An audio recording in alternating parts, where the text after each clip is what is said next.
Allez, on parle d'immobilier parisien et surtout, le point de départ, ce sont les très très fortunés. Pourquoi? Parce que, alors, quand on parle des riches, là pour le coup, on parle des vraiment très très riches. Hein. En anglais, on appelle ça les ultra high-tech net worth individual, les personnes qui sont vraiment à très haute fortune nette. Ce qui n'est pas le cas de vous, Émilie. Bonjour. Et non, bonjour David. La richesse du cœur. Non, plus sérieusement, c'est très très riche, c'est très très fortuné. Ils dépensent leur argent, notamment, même eux, surtout eux, dans l'immobilier. Alors, on va rappeler déjà que c'est une population en constante progression, David. En 2008, il y a 12 ans, ils étaient 100 000. Aujourd'hui, ils sont 246 000 à travers la planète. Et comme vous le disiez, ils ont beaucoup d'argent, soit plus de 30 millions de dollars d'avoir chacun en moyenne, ce qui correspond, si on fait le cumul, à un total de 32 milliards. C'est 3 fois la valeur, David, du patrimoine détenu par l'ensemble des Français. Voilà, et le sujet du jour, c'est de savoir comment est-ce qu'ils dépensent cet argent.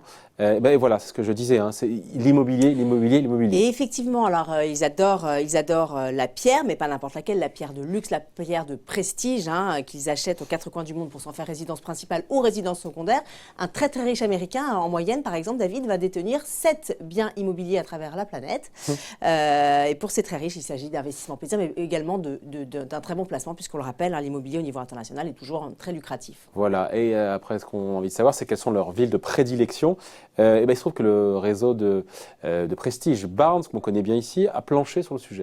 Alors oui, le réseau vient de sortir son traditionnel Barnes City Index 2019 et David, cocorico, Paris arrive contre toute attente première de ce classement. Elle gagne 4 places et passe devant ses concurrentes Londres et New York. Elle coiffe également au poteau Tokyo, Los Angeles, Madrid et Lisbonne, qui font quand même partie du top 10 de ce classement. Et puis dans ce top 50, on retrouve également des villes comme Moscou, Porto et Cocorico, David, Lyon.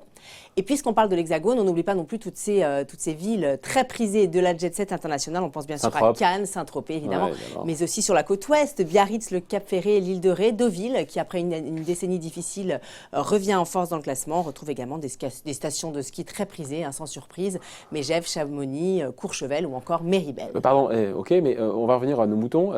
Paris. À Paris, évidemment, première du classement, c'est une surprise.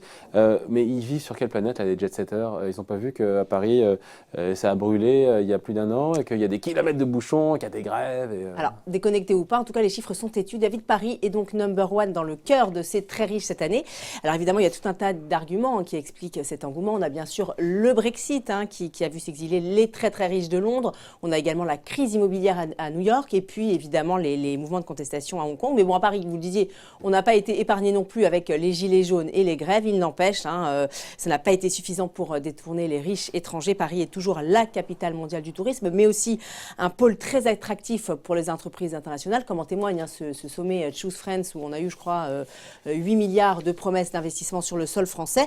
Et puis selon Barnes, le marché serait également soutenu par la perspective des JO de 2024 et puis bien sûr les taux historiquement bas. Ouais. Et oui, on a beau être riche, hein, on est ravis de profiter des taux de crédit à moins de 1%. Du coup, alors que le nombre d'acquéreurs s'est envolé de 14,6% en 2019 dans la capitale, eh bien cette proportion, David, est passée à 47% sur les biens de plus de 5 millions d'euros. Donc les biens qui sont justement convoités par nos très très très riches. Et tout ça mécaniquement par capillarité, ça fait aussi monter, ces très riches font monter les prix dans la capitale aussi? Oui, alors en 2019, les prix de l'immobilier ont aussi progressé dans le luxe, c'est pas une surprise. Hein. Selon Barnes, ils ont augmenté de plus 8%. Barnes, pour qui la vente moyenne d'un bien est de 11 500 m² dans la capitale en 2019.